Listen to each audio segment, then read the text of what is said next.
previously asked questions as well. You can view them in archived.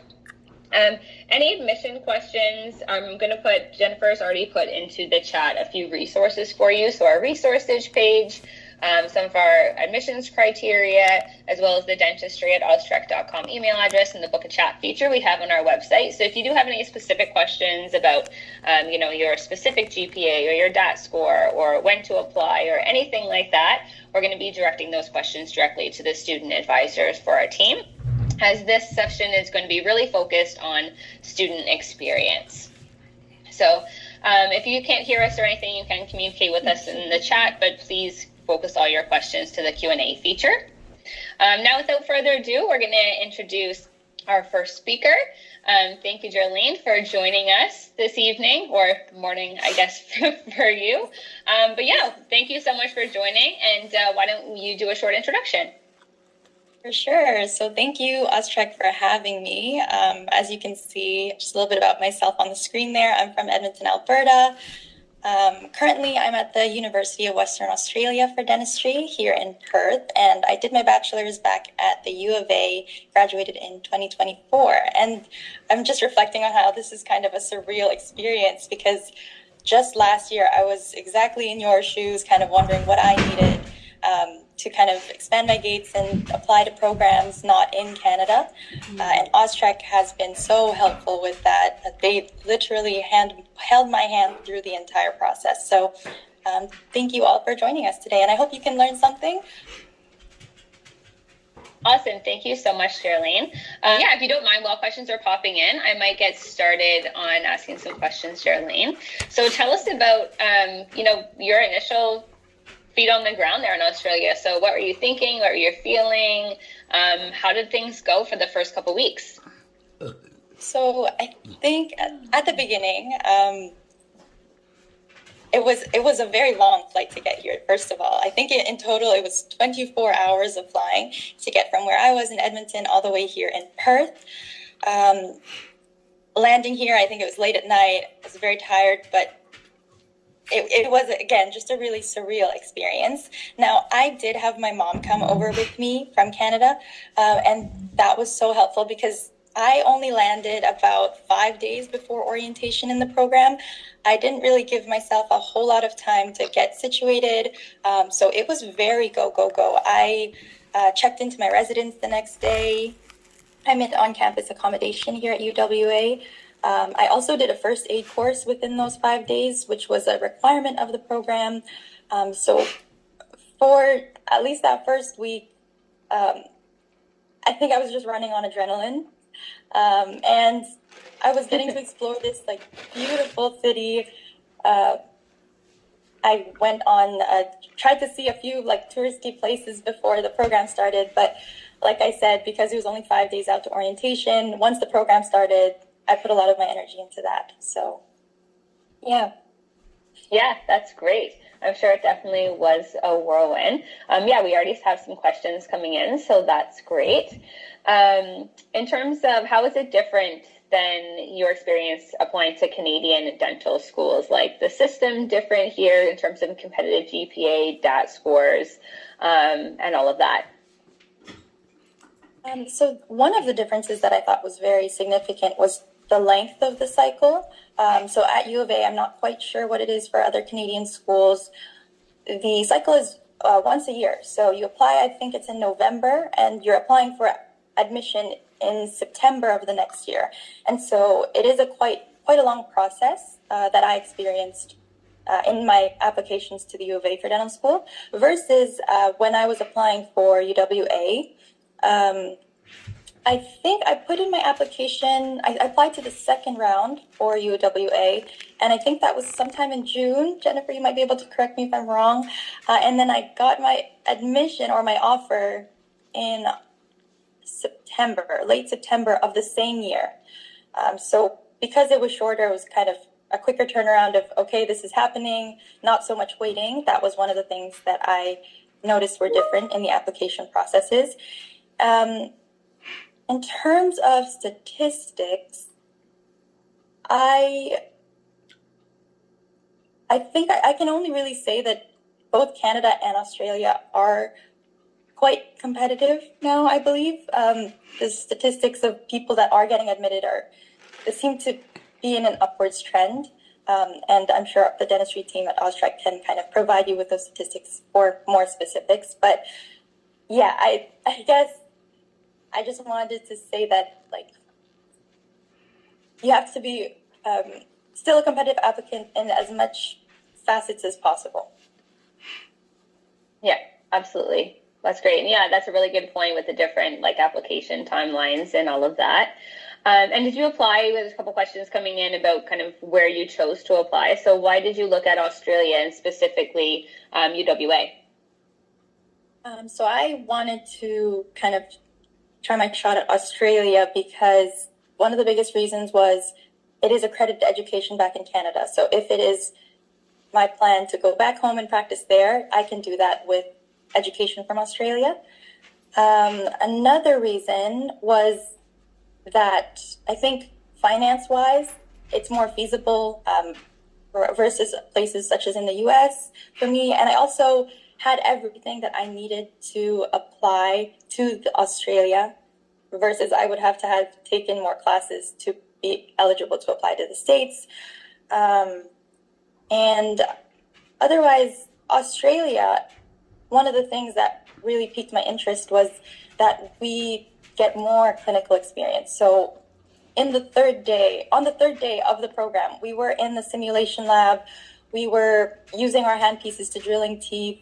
And since that day, every Friday, we're in the simulation lab for 3 to 6 hours, really just trying to learn those hand skills that dentists need. And so another big plus to going to Australia was of that more clinical experience. I think we're going to start seeing patients next year. And that is really exciting and kind of scary as well. But yes, I would say I did apply to Sydney as well. The reason why I chose those two schools is just because I had everything to apply to them, and I just wanted to see how it would go. Yeah, that's great. I know you mentioned there's a couple of questions too about finance. If you wouldn't mind, there's just a question about student loans and, covering tuition and all of that, if you have anything to speak to about that. Yes, so definitely financing is a big piece of the puzzle that it took for me to get here. And that kind of was a lot of things that came together quite nicely for me. One of them is you are still eligible for government loans in Canada to use for your education in Australia. And depending on the province that you are from will kind of dictate how much the government will give you. So that's one piece of the puzzle. Another piece of the puzzle that a lot of students use are lines of credit through banks. So I kind of did my rounds with all of the major banks, kind of see how much they would offer for me to kind of use as a line of credit to do education in Australia. And Austrec also helped me with that because they recommended what they called the Austrec of Banks, which was ATB for Alberta residents. And I think there's a whole other seminar on that, which I watched, and I'd highly recommend that you watch if it's something that you're interested in. And then finally, that third piece of the puzzle would be personal savings and family help. Personally, I don't know if it would be possible for me to do this if I didn't have the support of my family. So I'm so grateful for that to be present for me. And yes, those are all the things that had to come together for me in order to finance this degree. And writing your DAT and preparing to apply. What are some tips and tricks that you use in terms of how to prepare for the DAT, the application process, any volunteering experience that you've done? Is there anything that specifically helped you towards your applications? Yes. So let's see. I wrote the DAT back in 2023, so it has been a few years, but what I remember using was, I think it was called DAT Crusher. I'm sure all of the pre-dent students know about DAT Crusher. It's kind of, you pay them for kind of subscription, and they will provide all the notes. They will provide a study schedule. There's access to some practice questions and tests. And that is the only resource that I used for the DAT. And it was more than enough for me to do well enough to get here, thankfully. In terms of extracurriculars, because I know it's always a question, like, how many volunteer hours do you have? What do your extracurriculars look like? Unfortunately, it's really hard to kind of gauge what is good, what is not so good. Some things that I've heard repeatedly that I will share is that maybe not to focus so much on kind of the type, and just to show or choose extracurriculars that you're really passionate about, and that you can kind of show that passion through long-time commitment, and also like having something that come out of them is really important, I would say. For myself specifically, while I was in my degree at the U of A, I was volunteering at the Cross Cancer Institute, which was on campus.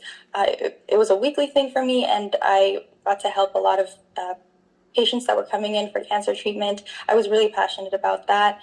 I also did a leadership experience for a nonprofit organization called Zero Food Waste Edmonton.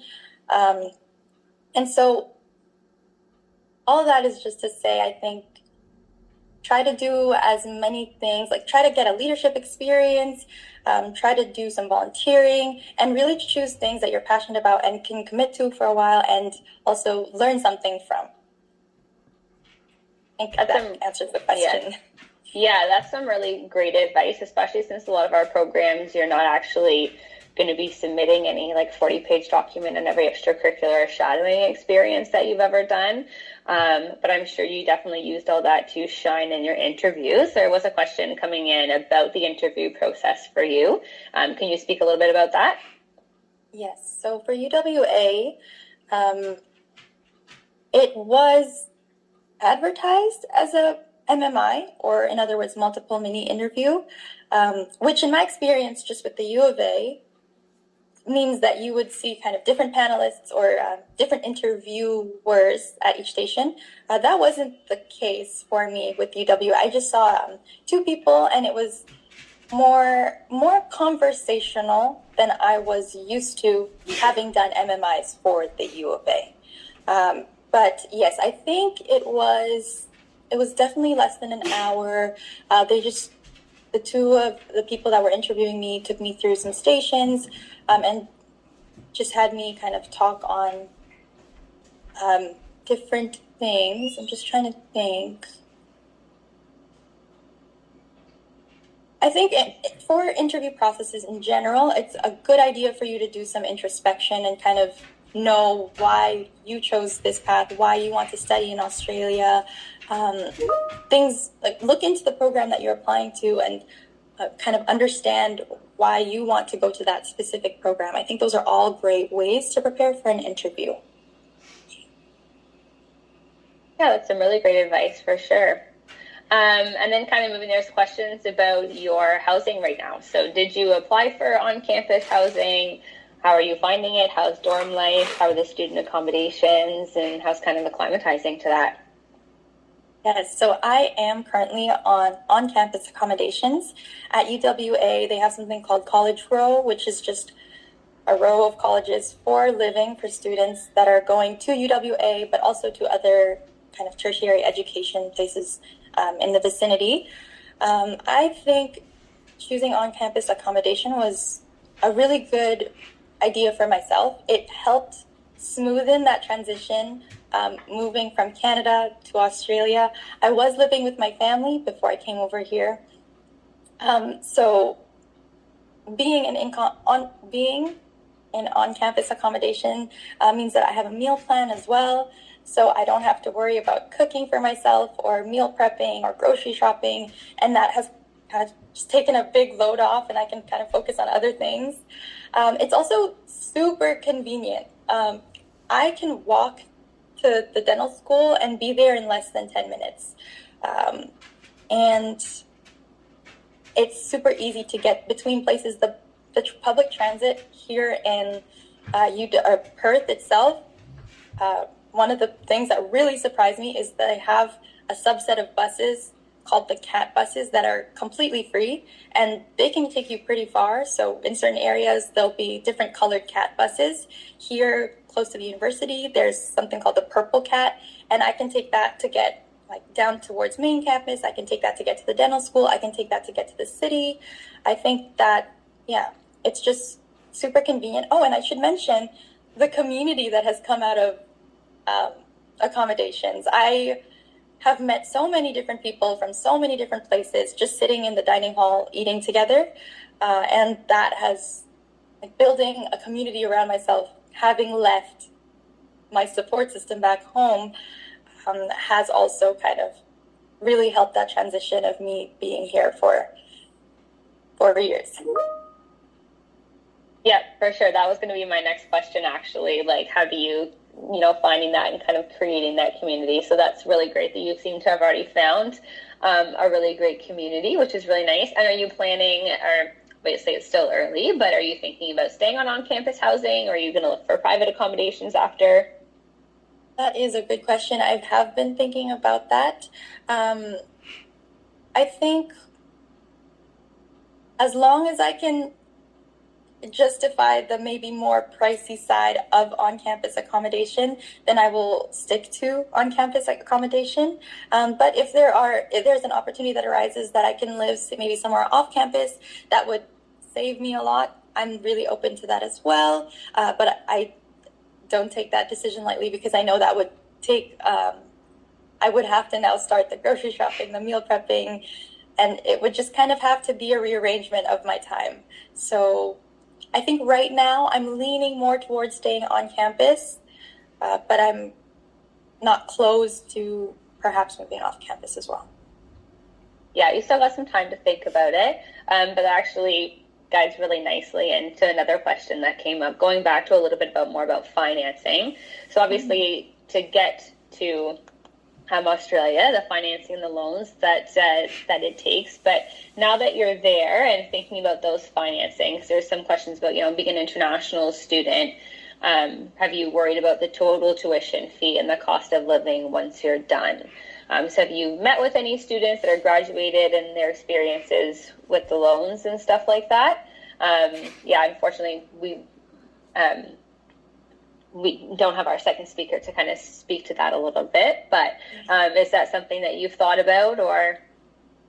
So I haven't talked to anyone saying like third year, fourth year, or who's close to the end that would maybe have a different or like a more experienced insight into this. But where I am right now in terms of financing, I think, again, it's not a decision that should be made lightly. It is going to be a lot of money that is your debt at the end of it. And I think you do have to be ready to just accept that a little bit in order to pursue this path. I know at the end of it, I'm going to have a lot of money to pay off, but I'm going to work as a dentist and I will pay off the money. That is where my head is about that right now. And I think in terms of financing on the other side of things, I'm also looking to kind of get a job here while I, on the weekends, maybe just something I can make extra coffee money for. Little things like that would just help in the overall experience, I think. But yes, again, not a light decision. I didn't make this decision lightly. It's a lot of debt, but it's understanding that once you work, you can pay it off. You're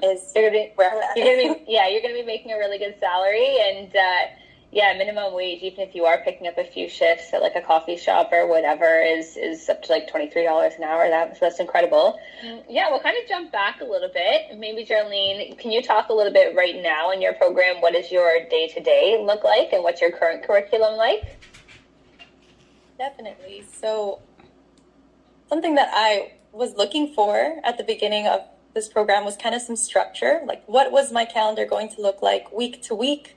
I kind of expected there was going to be some consistency, but what it has turned out to be is that there's a timetable on an Excel sheet, and every day I have to check it because we might be in a different room, we might have a different speaker or a different lecturer. There are some things that are consistent. Tuesdays are usually online lectures entirely. Fridays, we're definitely drilling in the sim lab for 3 to 6 hours. But in between, you kind of just have to figure out what you're doing that day.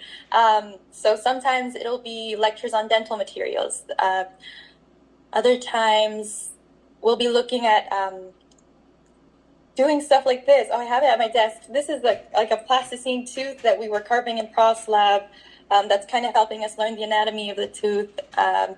So that is not very helpful to the question, I think, but really it's just, you got to find out what you're doing every day. Yeah. And are you enjoying that, kind of not knowing what you're kind of going to be looking for that day, or what you're going to be learning, what kind of hands-on stuff you're going to be doing? I think I am gaining a more appreciation for it. I tend to be someone who likes more structure, so this is different, but it's good as well, and it keeps it interesting, I'd say. Mm-hmm. Yeah, that's good. Geraldine, anything to add to that? I know you mentioned you've already got a great community set up too, just by living on campus, but... Yes, and I would say Austrac really helped with this as well. Once you accept your offer and you're going to a dental school in Australia, they'll give you access to a contact list, which has the name of anybody that wants to be on it, has their Instagram, their phone number, their email.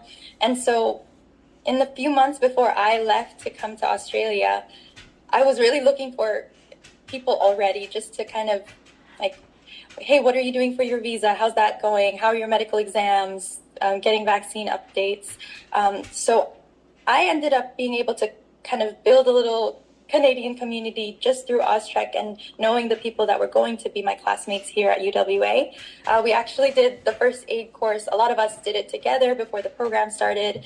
And that is just one way that has helped the transition as well, because the other Canadians maybe like know exactly what this experience is like. So we can relate on that level. And yeah, it's been helpful. That's really great to hear, yeah. And as for clinical experience, did you kind of know that initially going in about the clinical experience that you were going to have, or kind of how are you finding that so far, that clinical experience that you've got, or like your sim lab? I did know that Australia tends to have more Australian students have more clinical experience. I didn't know that we were going to start on the third day. And yeah, it's hard because I have nothing to compare it to. I don't know what the Canadian program would look like. But another thing that we've done that they kind of added to UWA's program recently was something called clinical observation. They split our cohort up into different groups, and then we would go in and shadow a DMD4 student, or someone who was seeing patients all day. And that was a huge experience for me, because I will be that person in a few years, and I got to see kind of what it's like to do an intraoral exam or take x-rays or put a rubber dam on a real person. That was just a really good experience to see kind of what it's going to be like down the road, and kind of patient-dentist communication as well. So I really like just even watching and kind of helping a DMD4 student. That's amazing. That's awesome. And there's a question here for you, Geraldine. How did you find, moving from Canada to Australia initially? Like, how did you find that went? Has it been difficult, challenging being away from family or friends, or how are you finding it so far? I'm very much a close to nest kind of person. Born and raised in Edmonton, all my immediate family is there, and I had a lot of friends that I grew up with. So moving here was the hardest thing I've ever had to do, to put it lightly. But that being said, there is so much technology these days that kind of helps you stay connected no matter where you are in the world. So I call my family every day pretty much, and I'm always texting with my friends back home. And as hard as it is, you do have to realize what you're doing it for. and I'm doing it so that one day I can be a dentist like Stephanie is, and move back home as well to practice. And it is just such a different experience living here, I would say. The beaches, we haven't even talked about the Australian beaches. They are beautiful, and I can hop on a bus and be there in 30 minutes. That's not something that I can do in Alberta. So there is a lot of positives to the experience. So managing those on the sad days and just remembering what it's for and everything that I gained from being here has helped with how difficult it is. Absolutely. That's a really, honest answer. And the time difference does make things challenging, but, thank God for technology. But yeah, that's really great. And obviously at this point, your plan is to come back to Canada, or so you're thinking maybe, which is great. Geraldine, being at the beginning, is this something that they're teaching you and kind of talking about early on in the program? So like Stephanie said, if I'm struggling to see the tooth that's kind of on the upper side of the patient, I will kind of bend down and use my direct vision.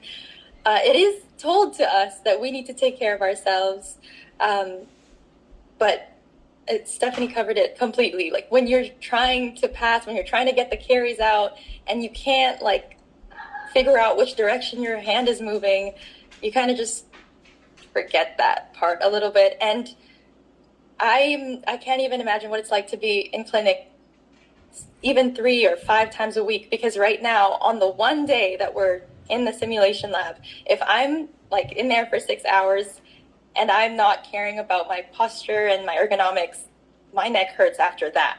That's one day. So it's, I think, very serious. Yeah, I definitely should be and hopefully will be paying more attention to that and trying to learn an indirect vision and gain the skills that would help me prolong my body and my career. Yeah, everybody's just received some really great advice here about that. And yeah, career longevity, that's absolutely amazing.